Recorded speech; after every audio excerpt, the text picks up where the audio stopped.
She thought she was just serving coffee, until one night she saved a billionaire's son and uncovered a secret that could destroy everything. In a city where power isn't just displayed, it practically drips from every marble tower and glinting skyscraper, and where kindness, let's be honest, is often seen as a weakness. A 26-year-old waitress named Lila Alvarez finds herself at a crossroads. She's living paycheck to meager paycheck, scraping by on minimum wage, when her sharp eyes catch a horrifying sight. A child, small and terrified, being roughly dragged towards a menacing black van. In the next 8 heart-stopping seconds, Lila makes a choice. A snap decision born of pure instinct that won't just save a life, but will utterly detonate a secret. A profound truth that's been buried deep for 2 decades, threatening to shatter the very foundations of this glittering, unforgiving metropolis. Lila Alvarez knew the taste of exhaustion intimately. It was a constant companion, a dull ache in her feet, and a persistent thrum behind her eyes. She'd just wiped down the last sticky table at the Aurora Bistro, her shift stretching for 9 grueling hours, each one feeling longer than the last. Her soles burned a familiar fiery protest, and her tips, mostly just a scattering of coins barely enough to cover a bus fare, let alone the stack of bills piling up. She had exactly $43 to her name, a sum that felt criminally small when rent was due tomorrow, a looming threat she couldn't outrun. The regulars, those who frequented the bistro's polished chrome and hushed corners, rarely looked up from their important conversations or their glowing screens. They spoke through her, around her, as if Lila were made of glass, a mere transparency in their opulent world. She was there to serve, to fade into the background, to be seen and not truly noticed. The lunch rush, a whirlwind of clattering plates and demanding voices, had finally subsided, leaving behind a faint scent of expensive coffee and unspoken expectations. That's when the front door chimed again, a gentle sound that belied the arrival of something significant. A chauffeur, impeccably dressed in a tailored suit that probably cost more than Lila's entire month's earnings, marched in. Beside him, clutching his hand, was a boy, Oliver Park, no older than 9, with eyes that looked polite, but also undeniably tired, perhaps, from the weight of his own world. He was the heir, the golden child, to the formidable Park shipping empire, a name synonymous with unimaginable wealth and power in this city. The chauffeur, his voice a hushed urgency, practically begged the hostess for a discreet corner table, whispering that Mr. Park Sr. was, as usual, ensnared in a never-ending board meeting, and the young heir absolutely needed a sandwich light on the crusts before his afternoon tennis practice. Lila, moving with the practiced grace of someone who'd spent years navigating crowded spaces with trays piled high, caught the boy's eye as she passed. She offered him a small, genuine smile. To her surprise, he smiled back, a flicker of unguarded warmth, the kind of smile that still remembered gratitude untouched by the cynicism of the adult world. It was a fleeting, innocent connection. Then, barely 30 seconds later, the front door chimed once more. But this time the temperature in the room seemed to drop, a subtle shift that Lila felt deep in her bones. 2 men entered, their movements too fluid, too deliberate. They wore plain, logoless caps pulled low, obscuring their faces, and they ordered nothing, which was unusual even for a slow afternoon. Lila's gaze, honed by years of observation, instinctively locked on to them. Their eyes, cold and unwavering, tracked Oliver Park like lasers, a predatory focus that sent a shiver down her spine. Lila noticed, because she was paid to notice, not just every extra napkin requested, every unfinished plate left behind, but every subtle flicker of danger, every discordant note in the symphony of the privileged. It was a skill forged in the crucible of her own difficult past, a survival mechanism that had become second nature. And right now, every fiber of her being screamed that something was terribly, terribly wrong. The air in the Aurora Bistro felt heavy, charged with an unspoken tension. Lila moved mechanically, clearing plates, but her senses were hyper-alert, every nerve ending tuned to the two men who hadn't ordered, whose gazes remained fixed on the innocent boy. She watched as Oliver, seemingly oblivious, took a tiny bite of his perfectly crustless sandwich, a small, solitary figure in a world of bustling indifference. Then at precisely 2:17 p.m., the chauffeur, ever present, ever vigilant, received a phone call. His expression, already tired, tightened further. With an apologetic glance towards Oliver, he stepped outside, presumably for a moment of privacy, to take the call. That was it. That was the opening. The gap in the armor. The men moved with shocking speed and coordination. One, bulky and silent, positioned himself blocking the hallway that led to the kitchen, cutting off any potential escape route. The other, quicker and more wiry, lunged for Oliver. The boy's yelp was small, a choked sound instantly swallowed by the clatter of cutlery from a distant table and the low hum of affluent chatter. No one else, absolutely no one, looked up. Heads remained bowed over glowing phones, conversations rolled on, insulated by their own self-importance. But Lila saw. She saw everything.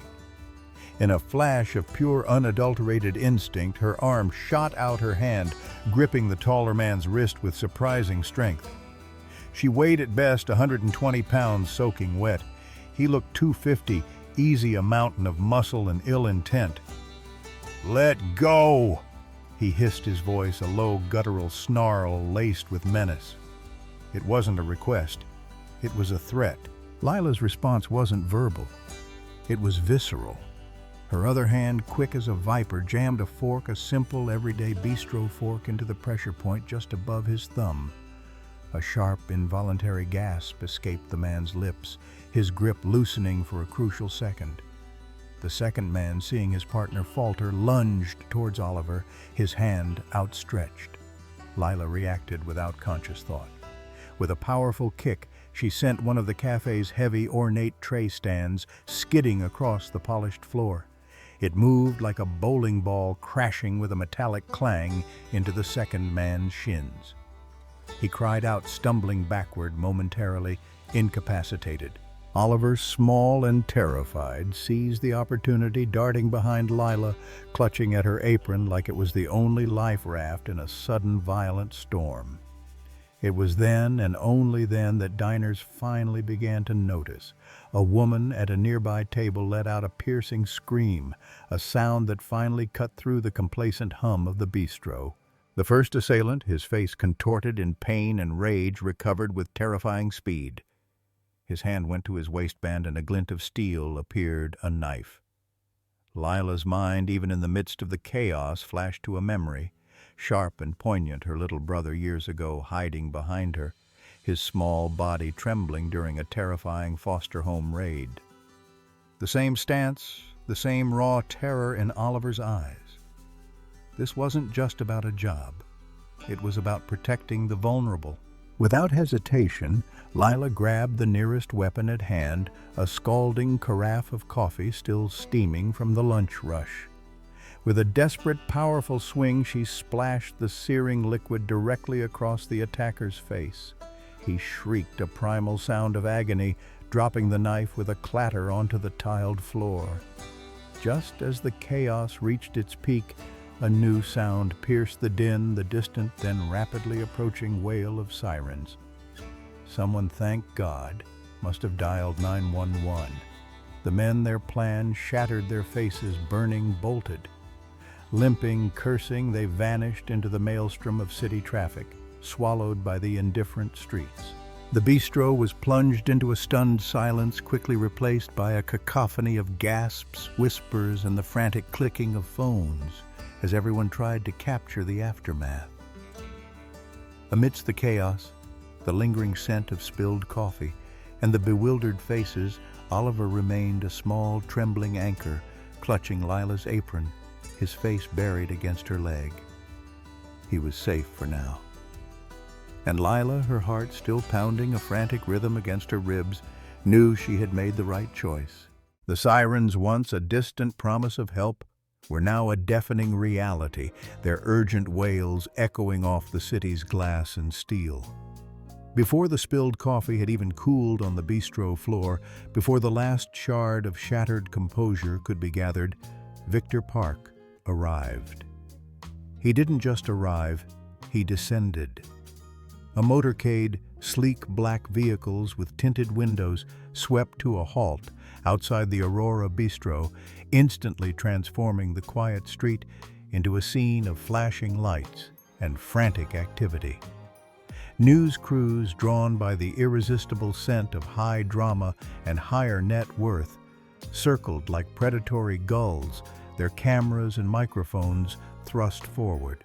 Victor Park emerged from the lead vehicle, a figure of immense power, but one who in this moment wore grief and terror like a heavy, ill-fitting armor. His suit, always immaculately pressed, seemed to sag with the weight of the moment. His eyes, usually sharp and calculating, looked like they had forgotten how to blink wide with a raw, primal fear.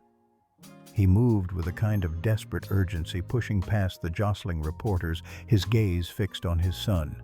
He knelt, his expensive suit crumpling on the tiled floor, and pulled Oliver into a fierce, almost suffocating hug. The boy, still trembling, clung to his father, burying his face in Victor's shoulder. It was a moment of profound, raw relief, witnessed by dozens of eager lenses. Then Victor stood, his gaze sweeping over the chaotic scene, finally landing on Lila. Cameras clicked furiously like hungry insects. Reporters, sensing their moment, shouted questions, a cacophony of speculation and demand. Victor, a man accustomed to commanding attention, simply raised a hand. The effect was immediate, almost supernatural. A sudden, stunned silence fell over the room, broken only by the whirring of camera lenses. His voice, when it came, was gravelly thick with emotion, yet imbued with an undeniable authority. "You saved my boy," he stated, his eyes still red-rimmed, searching Lila's face. "Name your reward." Lila's co-workers, who had huddled in shocked clusters, stared, their mouths agape. They knew Lila's struggles, her endless shifts, her paltry tips. The unspoken question hung in the air. What would she ask for? $1 million. 2. The crowd, witnessing the raw emotion, would have called any sum fair, a just recompense for such an act of courage. Instead, Lila exhaled slowly, her shoulders sagging with the sudden release of adrenaline. Her gaze met Victor's unwavering.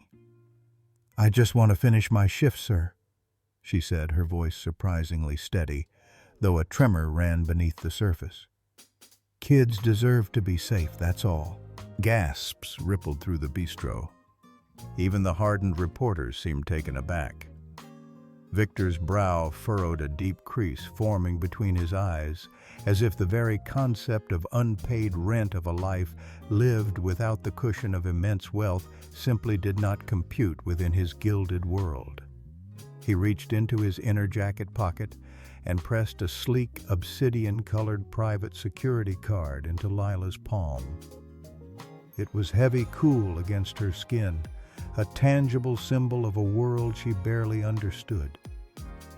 "We will speak later," he said, his voice softer, now tinged with a curiosity that had nothing to do with business.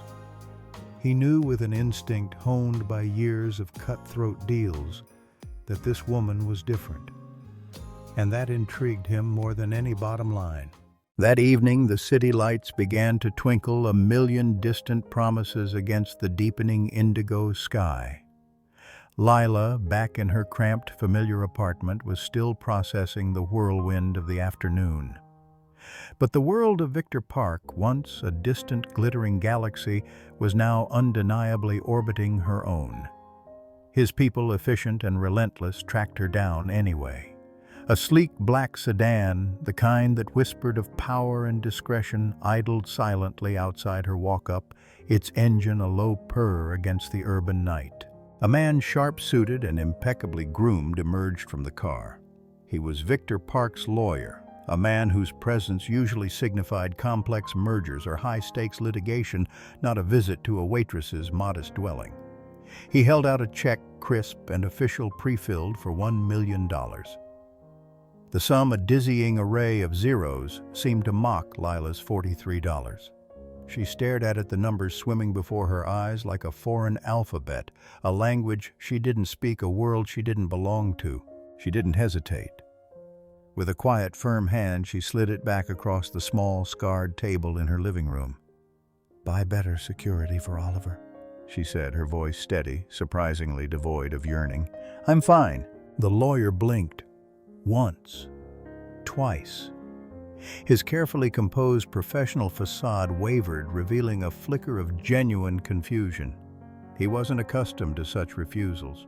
In his world, money solved everything. Word, as it always does in this city of whispers and watchful eyes, reached Victor. The billionaire hadn't been refused, truly refused, since his rebellious college days. It was an anomaly, a breach in the expected order of things. Intrigue, sharp and insistent, pricked at him. This was not about money. This was about something else entirely. He ordered a background file, a comprehensive deep dive into Lila Alvarez, a woman who defied his understanding of human motivation. What he found in that file, the revelations it contained, were so profound, so utterly unexpected, that he canceled tomorrow's shareholders' meeting, a move unheard of, a disruption that sent minor tremors through the city's financial districts. His world, once so predictable, was about to be irrevocably changed by the quiet courage of a waitress. The penthouse, usually a sanctuary of controlled power and panoramic city views, felt different now. Victor Park sat in his opulent study, the city a glittering tapestry below, but his gaze was fixed on the pages in his hand, a thick file with Lila Alvarez emblazoned across the tab. Each word he read was a hammer blow, shattering his preconceived notions, piecing together a narrative far more complex and heartbreaking than he could have ever imagined. Lila Alvarez, abandoned at a city hospital, a tiny, nameless bundle. Then the grim, relentless circuit of foster care, a carousel of temporary homes, fleeting kindness, and an underlying sense of impermanence. She'd fought, clawed, and worked, taking on double shifts, sacrificing every spare moment, every ounce of energy to put her little brother through grueling chemotherapy treatments, a desperate, valiant battle against a relentless disease. But even her fierce love couldn't win. He lost the fight. The words were stark, clinical, yet they painted a vivid picture of profound loss and an almost unimaginable resilience. The file continued: no debts, a miracle given her circumstances, no arrests, not even a minor infraction. And in a city obsessed with curated online personas, no social media thirst traps, no desperate cries for attention. Just a quiet, dignified struggle for survival.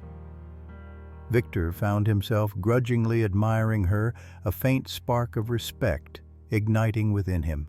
But then one line, just a few words, froze Victor's blood in his veins. Her birth mother's name, Elena Alvarez. The name resonated with a chilling familiarity, a ghost from a past he had meticulously tried to bury. Elena Alvarez, a woman linked to a shipboard tragedy 23 years prior. The words hung in the air, heavy with unspoken history. Victor had been on that yacht. The memory, usually a carefully locked vault, burst open with brutal clarity, the serenity. His family's pleasure craft, a symbol of their burgeoning wealth. A fire, a sudden, terrifying inferno that had swept through the lower decks, turning luxury into a raging nightmare. Panic, chaos. Elena, a young, vibrant kitchen staffer, had been caught in the heart of it. She had vanished, presumed dead, just another tragic casualty in the official reports. But Victor remembered more. He remembered a crumpled photograph he'd carried, then a secret tucked away in his wallet, the face of his secret fiancée. Her family, humble but proud, worked below deck on his father's ships. They'd planned to elope, to defy the expectations of their powerful families, to forge a life together free from the suffocating grip of duty and expectation. But the fire had ended everything, reducing his future to ash and smoke. He'd searched coastlines, hired private divers, spent a fortune trying to find her, or even a trace of her. He found nothing but silence and the cold, indifferent sea. Eventually, pragmatic and pressured, he married into another powerful family, a strategic alliance to merge empires, to solidify his position, to forget the past. Now Elena's daughter, the child of a woman he had loved and lost, had saved his child. The irony was a bitter, potent draught. Fate's ledger, he thought, staring out at the gleaming city, felt profoundly unbalanced. A debt long forgotten was suddenly inexplicably due. The next morning, the city was still buzzing with whispers of the previous day's chaos, but Lila, ever practical, clocked in for her shift at the Aurora Bistro. To her surprise, the door was locked, a small, elegant sign hanging on the polished brass, closed for private event. A knot of apprehension tightened in her stomach. This couldn't be good. Inside the bistro was hushed, transformed. Victor Park sat at a corner table, the very same one Oliver had occupied yesterday, a stark figure of quiet power.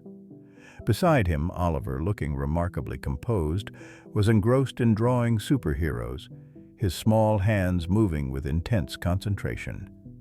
Victor looked up as Lila entered his gaze, direct, unblinking. He gestured for her to sit, indicating the chair opposite him. He slid a newspaper across the table.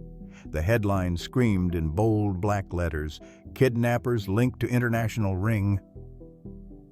The article detailed how Victor's security, working tirelessly through the night, had traced the men through Lila's surprisingly precise description of a distinctive tattoo on one of their forearms.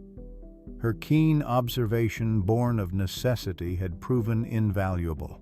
"You refused money," Victor began, his voice calm, almost conversational, a stark contrast to the previous day's urgency.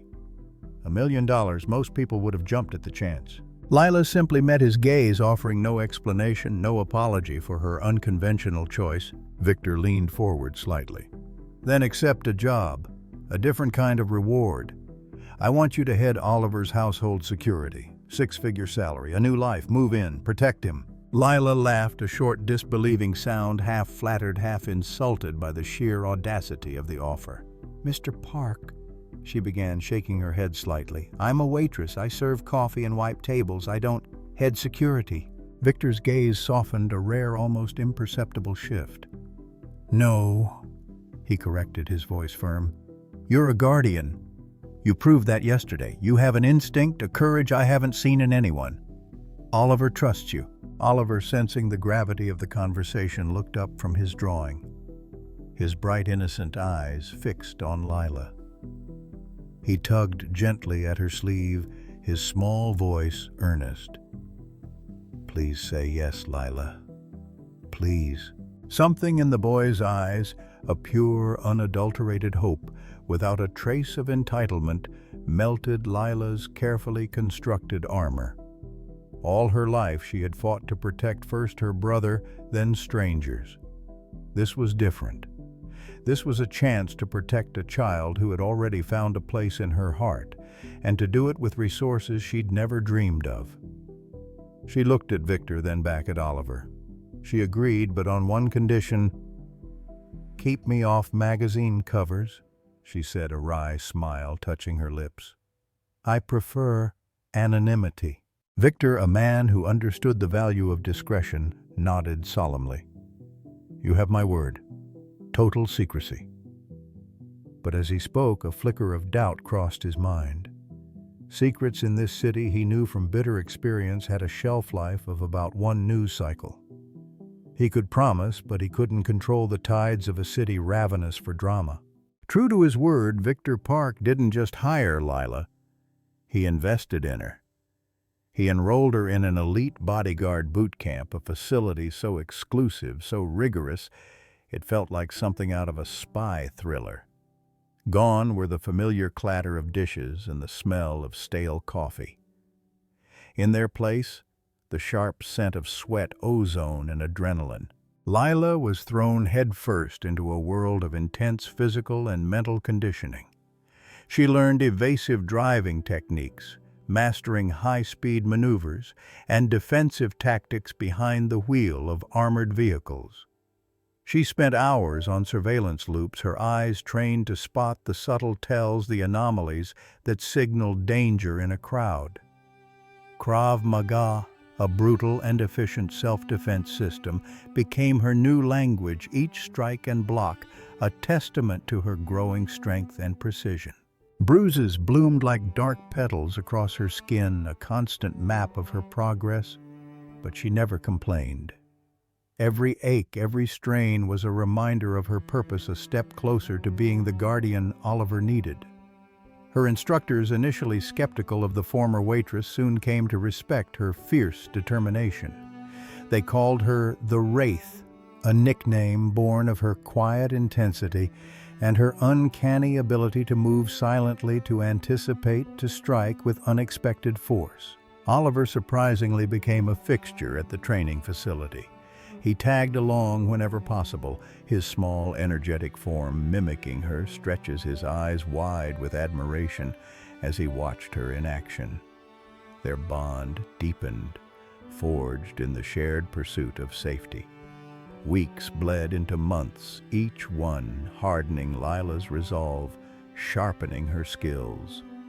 She began to believe that safety wasn't just a fleeting hope, a luxury for the privileged. It was teachable. A discipline, perhaps even for her, a woman who had spent her life feeling perpetually vulnerable. A quiet confidence began to replace the raw desperation that had once defined her. The world, once a place of constant threat, now felt like a puzzle she was learning to solve. But even with all her training, nothing could truly prepare her for the night of the charity gala. The city's glitterati, a dazzling constellation of wealth, influence, and carefully cultivated appearances, packed the ballroom of the exclusive Park Hotel. The air shimmered with the scent of expensive perfumes, the clinking of champagne flutes, and the murmur of hushed, important conversations. Oliver, now 10, a little older and a lot wiser, insisted Lila stay close, his small hand instinctively reaching for hers amidst the throng. She wore a charcoal suit tailored to perfection, a stark contrast to her old bistro uniform. Her hair, usually a simple ponytail, was twisted into an elegant, intricate knot, a style so precise it could, as she'd learned in training, hide a discreet communication pin. Speeches droned on a predictable parade of platitudes and self-congratulation. Victor took the podium, his voice resonating with power and gravitas, thanking donors for their commitment to protecting our most precious resource, our children. Applause thundered through the opulent room, a wave of approval from the city's elite. That's when Lila noticed him. A server moving with practiced efficiency through the crowd, but with one subtle, jarring detail: mismatched shoes. It was a small thing, easily overlooked, but it was a tactic, a specific tell she'd been taught in infiltration class. Her instincts, now honed to a razor's edge, screamed. She followed discreetly, her eyes never leaving him. He slipped into the cavernous hotel kitchen, a bustling, chaotic world hidden from the guests. There, in a shadowy corner, he traded his tray for an earpiece, slipping it into his ear with a practiced, almost casual movement. Lila's pulse spiked. She immediately reached for her comms, radioing security, her voice low and urgent. But the channel hissed a sudden burst of static, jammed. A cold dread seeped into her bones. This wasn't a random incident. This was planned. She sprinted back towards the ballroom, weaving through the oblivious guests, her heart pounding a frantic rhythm against her ribs. On stage, a heartwarming scene was unfolding. Oliver, his face beaming, handed Victor a gift. He had wrapped himself a small, lumpy package. Victor, his eyes softened with paternal pride, unwrapped it to reveal a simple paperweight, engraved with the words, "Best Dad." A flash, then abruptly blackout. The entire ballroom plunged into an inky darkness. Emergency lights flickered on, casting an eerie, blood-red glow. Smoke grenades popped, filling the vast space with a thick, acrid haze. Panic, raw and primal, surged through the crowd. Screams erupted, a terrifying chorus of fear. From the swirling haze, masked figures moving with chilling precision materialized. They grabbed Oliver.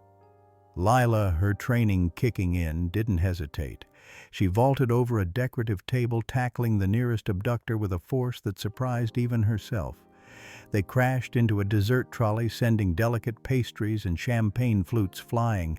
Frosting exploded like shrapnel, painting the scene in surreal white. With a desperate surge of strength, she ripped off the abductor's mask. Her breath hitched. She recognized the jawline, the distinct scar above his eyebrow. It was the boot camp instructor, who had abruptly quit weeks ago, a man she had trusted. An inside job. He snarled, bringing a stun gun up. Lila twisted, felt a searing jolt of volts graze her ribs, a white-hot pain that lit up every nerve ending. But the pain, instead of paralyzing her, ignited a furious adrenaline. She headbutted him a swift, brutal strike, then grabbed his fallen radio. "Code White Oliver taken East Corridor!" She screamed into it, her voice raw but clear. "Repeat, East Corridor." Backup, alerted by her call, flooded in, their heavy footsteps pounding through the smoke-filled halls. But the kidnappers, professionals to the core, were already retreating, melting into the labyrinthine service tunnels of the hotel. Lila chased her lungs, shredding the metallic taste of effort in her mouth. She caught the rear assailant by a fire door, sweeping his legs out from under him, then, with practiced ease, cuffed him with his own zip tie. But it was too late. The leader, a shadowy figure, sped off, Oliver, bundled terrifyingly into a laundry cart, vanishing into the depths of the hotel's underbelly. The city's glitter had turned to grit, and Lila knew with a sickening certainty that the real fight had just begun. 40 agonizing minutes later, the silence in Victor Park's penthouse was thick, suffocating. The city, usually a symphony of sound, felt muted, distant. His phone, a sleek device that usually delivered stock market updates or corporate triumphs, rang with a chilling, unwelcome urgency. He answered, his hand trembling uncontrollably. The voice on the other end was cold, synthesized, devoid of emotion. 20 million in crypto or Oliver dies at dawn. No cops. They knew his net worth down to the decimal, a precise, chilling demonstration of their reach and their intelligence. Victor's hands shook so violently he could barely hold the phone. Despair, cold and absolute, threatened to consume him. He was a man who commanded empires, but in this moment, he was just a father, helpless and terrified. Lila, standing beside him, her face smudged with soot and streaked with sweat, but her eyes, clear and resolute, placed her hand over his. Her touch was steady, anchoring. "We'll pay," she said, her voice calm, a stark contrast to the storm raging within Victor. "But we'll also take them down." Victor stared at her, his eyes red-rimmed, his disbelief palpable. "You're not police," he choked out the words, barely a whisper. "No," she agreed, her gaze unwavering, "but I know their syllabus." She moved towards the captured attacker, the boot camp instructor, who was now bound and gagged, his earlier bravado replaced by sullen resignation. On his forearm, she pointed to a distinctive tattoo, a broken trident. "The Tethys Syndicate," she explained, her voice sharp with recognition. "Maritime mercenaries for hire. They don't just kidnap for money, they kidnap for revenge." Victor's memory, still reeling from the events of the last 24 hours, clicked into place. Years ago, his burgeoning shipping lanes had inadvertently crushed one of their lucrative smuggling corridors, disrupting their illicit operations, costing them millions. They wanted revenge, yes, but they also needed capital to rebuild their shattered enterprise. Lila, piecing together their motives and their methods, began to outline their playbook: isolate, humiliate, bankrupt. It was more than just a ransom. It was a calculated assault on Victor's power and reputation. She proposed a counter-move, a daring high-stakes gamble. "We feed them false ledger keys rigged with trackers," she explained, her fingers tracing invisible lines on the air. "We trace the wallet handoff, pinpoint their location. Then we extract Oliver during the verification process." The risk was enormous, almost unthinkable. "If they discover the deception," Lila warned, her voice devoid of sugarcoating, "Oliver becomes ballast. We lose him." Victor listened, his mind racing, weighing the odds, the unimaginable consequences. He looked at Lila, this woman who had once served him coffee, now strategizing with the precision of a seasoned operative. Her confidence, born of instinct and relentless training, was infectious. In her eyes, he saw not just courage, but a fierce, protective love for his son that transcended any professional duty. He had few options and fewer people he could trust. He took a deep breath, the decision hardening in his gaze. "Tell me the plan," he said, his voice regaining a sliver of its old command. "Every detail." Midnight. The abandoned grain pier jutted out into the inky blackness of the harbor, a skeletal finger reaching into the void. Fog thick as wool rolled in from the sea, swallowing the city lights, muffling all sound. It was the perfect stage for a clandestine exchange, a place where shadows danced and secrets were traded. Victor, his face grim, placed a steel case onto a weathered wooden crate. Inside were dummy drives meticulously rigged with advanced trackers, a digital breadcrumb trail leading directly to the kidnappers. Lila, a silhouette against the swirling fog, was crouched 200 yards up in the cabin of a derelict crane, her scope trained on the pier below. Her heart hammered against her ribs, but her hands were steady, her breath controlled. Through the thermal imaging, she saw them. A boat, dark and low in the water, emerged from the fog, gliding silently towards the pier. Two figures disembarked. One stayed on the boat, a menacing shape, beside him Oliver, a rope cinched cruelly around his waist, his small form barely visible in the gloom. The other, the leader, moved towards the case. He scanned its contents, his movements quick, efficient. Radio chatter crackled faintly in Lila's earpiece. They'd swapped the keys on the open sea, a final cynical layer of security. Lila waited. Every second stretched into an eternity. She watched as the leader returned to the boat, the steel case clutched in his hand. Her finger hovered over her comms button. Now. She waited until both kidnappers and Oliver were back on the boat's deck, exposed against the churning water. "Coast Guard," she whispered into her mic. "Cutter beyond Fogbank. Target acquired. Stand by." But the cutter, even at full throttle, would never reach Oliver in time if the exchange went south. This was her play. She moved a blur of motion. She descended the crane, silent as a ghost landing softly on the pier. Her knife, a blur of steel, slashed through the fuel lines of the kidnapper's boat. Fuel gushed black and viscous onto the deck. Then, with a practiced flick, she tossed a flare. Flames licked orange and hungry across the deck, illuminating the terror on the kidnappers' faces. The surprise was absolute. Forced to abandon their burning vessel, they scrambled onto the pier, their plan dissolving into chaos. Lila didn't wait.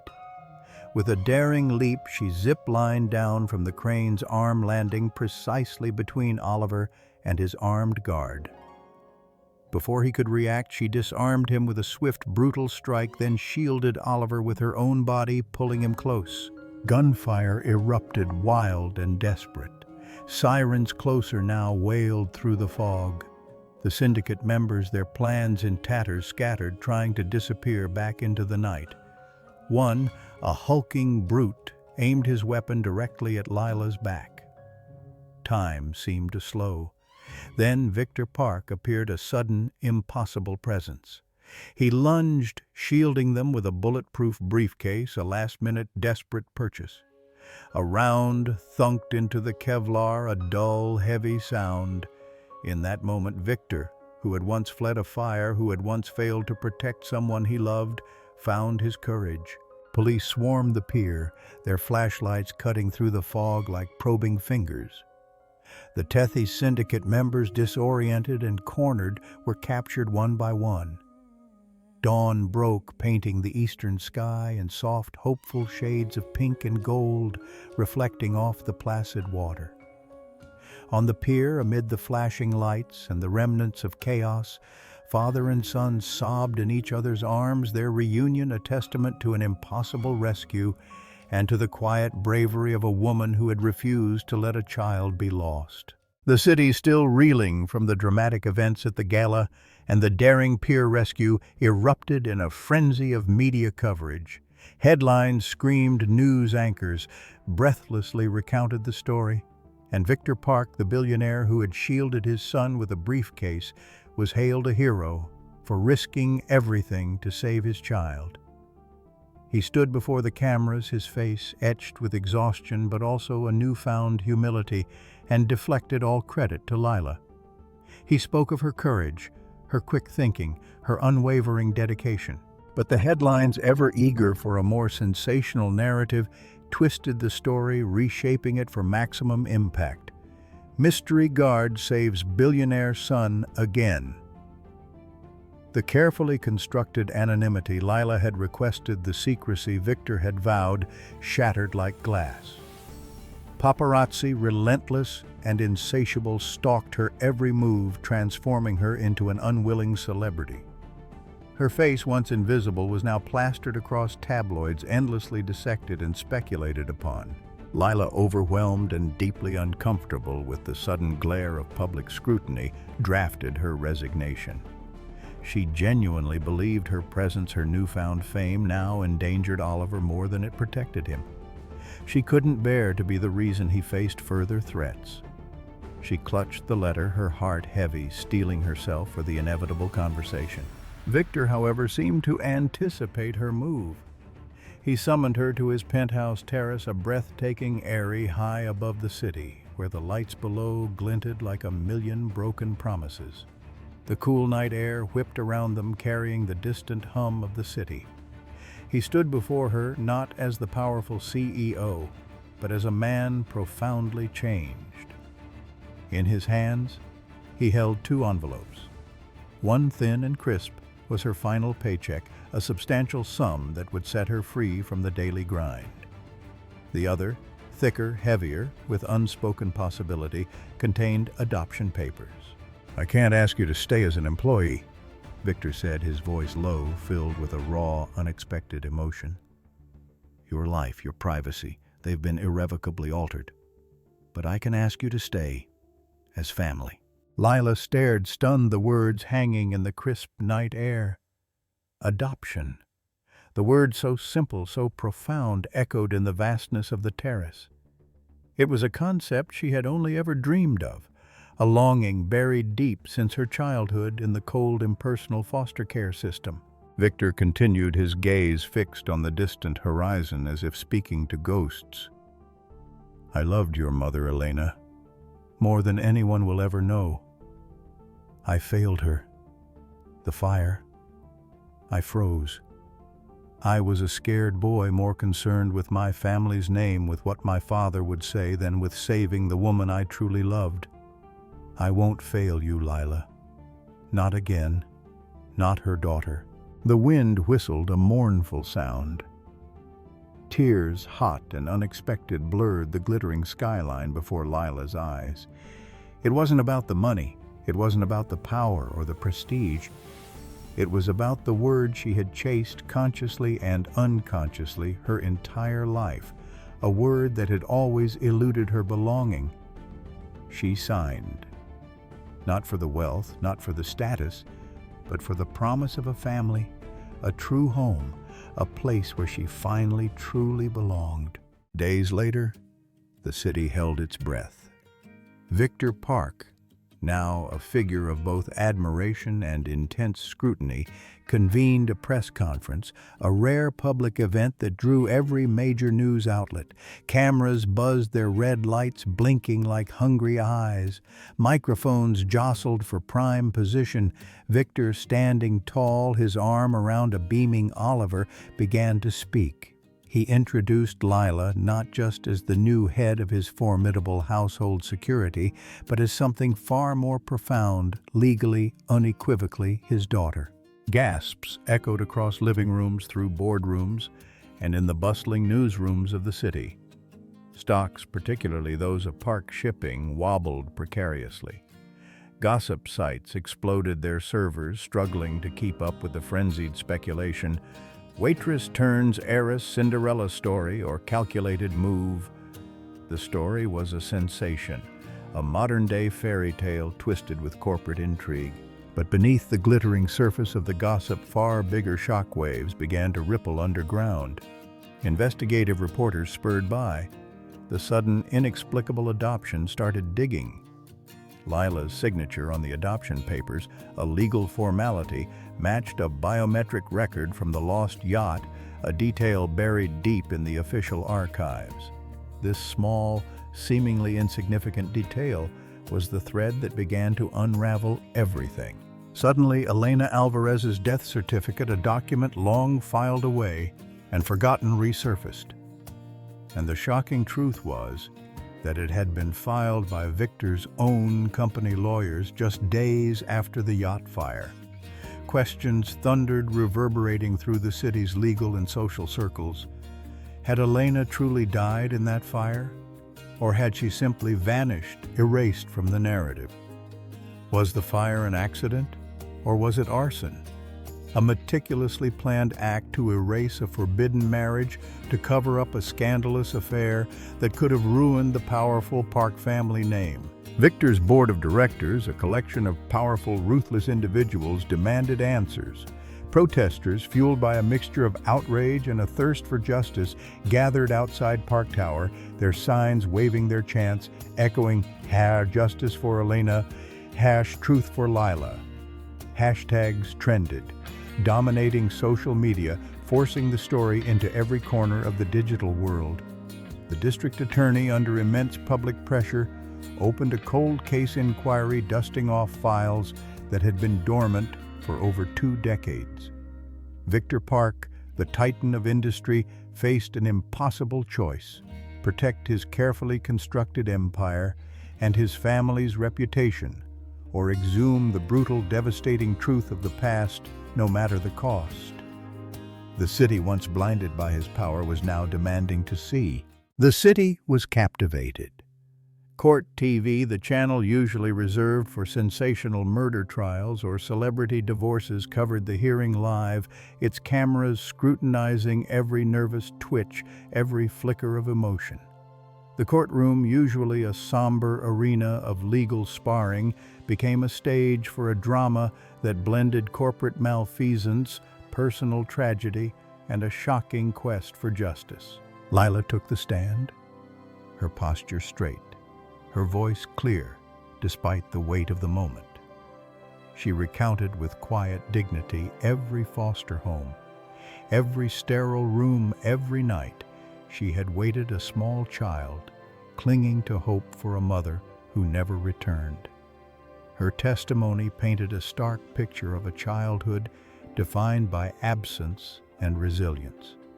She spoke of her brother, his illness, her desperate fight to save him, and then she spoke of Victor.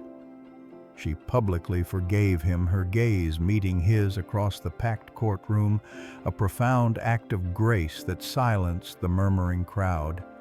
But forgiveness, she knew, didn't erase the statute of limitations questions, the legal complexities that swirled around the long-buried events. As the hearing progressed, a mountain of evidence mounted each piece, a damning indictment of Victor's past actions, or rather his father's actions, which he had dutifully, silently covered up. Safety logs from the Serenity were found to be falsified, crucial details omitted, altered, or simply fabricated. Witnesses once intimidated into silence now came forward, revealing tales of bribes paid, of crucial documents disappearing. Elena Alvarez, the young kitchen staffer, had been declared dead with an almost indecent haste, a move specifically designed to end any further search efforts to bury the truth beneath a mountain of paperwork. Victor Park, stripped of his corporate armor, accepted full responsibility. He stood before the court, no longer the unassailable titan, but a man humbled by the weight of his conscience. He pled full cooperation, offering every document, every detail, to aid the ongoing investigation. In a move that stunned the financial world, he resigned as CEO of Park Shipping, the empire his family had built over generations. And then, in an act of breathtaking self-sacrifice, he transferred the majority of his shares into a trust, a new entity controlled by Lila, and a newly established foundation dedicated to supporting missing maritime workers and their families. The headlines flipped, a seismic shift in the city's narrative. "Billionaire falls, waitress rises," screamed one. "Park Empire reimagined justice from the ashes," declared another. The city that had always measured worth by net worth, that had always revered power above all else, reeled. Its foundations, built on the illusion of invincibility, had been shaken to their core. A new kind of justice, one forged in pain and propelled by an unexpected act of courage, was beginning to redefine its very soul. Months later, the salt-kissed air of the harbor carried a new kind of energy. Lila, no longer a waitress, no longer just a mystery guard, stood at a newly constructed pier, a gleaming ribbon stretched before her. The occasion was the grand ribbon-cutting ceremony for the Elena Alvarez Center for Maritime Safety, a state-of-the-art facility dedicated to ensuring no worker would ever vanish without a trace again. Scholarships generously funded by the new trust were announced, providing education and training for aspiring maritime professionals, particularly those from disadvantaged backgrounds. Families of victims, their faces etched with old grief, but now illuminated by a glimmer of hope, spoke of their gratitude of the center's promise to prevent future tragedies. Oliver, now more confident, more secure, stood proudly beside Lila, his small hand gripping hers, a silent testament to the bond that had blossomed between them. From the edge of the crowd, observing with quiet dignity, stood Victor. No longer the titan of industry, no longer burdened by the weight of a hidden past, he was simply a father watching his daughter, his son, and the legacy of true justice unfold. The cameras still present, but now capturing a different kind of story focused on Lila, on the profound transformation etched in her face.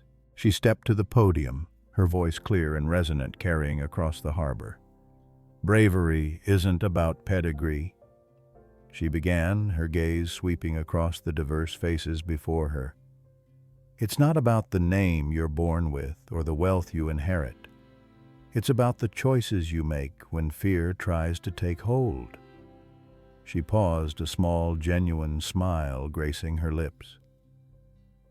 "And family isn't always blood. Sometimes it's the people who show up, who stand with you, who choose to love you, even when the world tells them not to." Her eyes met Victor's, a silent acknowledgment of their shared journey. And sometimes, she concluded, her voice rising with quiet power, the person who brings your coffee is the one who'll save your world. Applause thundered across the harbor, echoing off the towering glass skyscrapers, rattling the very boardrooms where old men once gambled with lives for profit. It was a sound of hope, of change, of a city slowly, painfully, but undeniably redefining its values. Change, like the tide, lifts slow, almost imperceptibly, but it is always, always certain.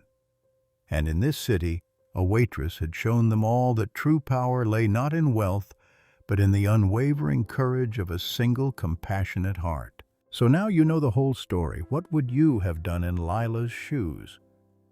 Would you have taken the $1 million check securing your own future? Or would you have dug for the truth, risking everything for a justice that wasn't even yours? Drop your answer in the comments below. If this incredible story reminded you that heroes wear aprons, not just capes, and that courage can come from the most unexpected places, then hit that like button. Share it with someone who needs a little hope today. And don't forget to subscribe for more real-life miracles that truly outshine fiction. Remember, kindness costs absolutely nothing, but it can save absolutely everything, including sometimes the very soul of a city.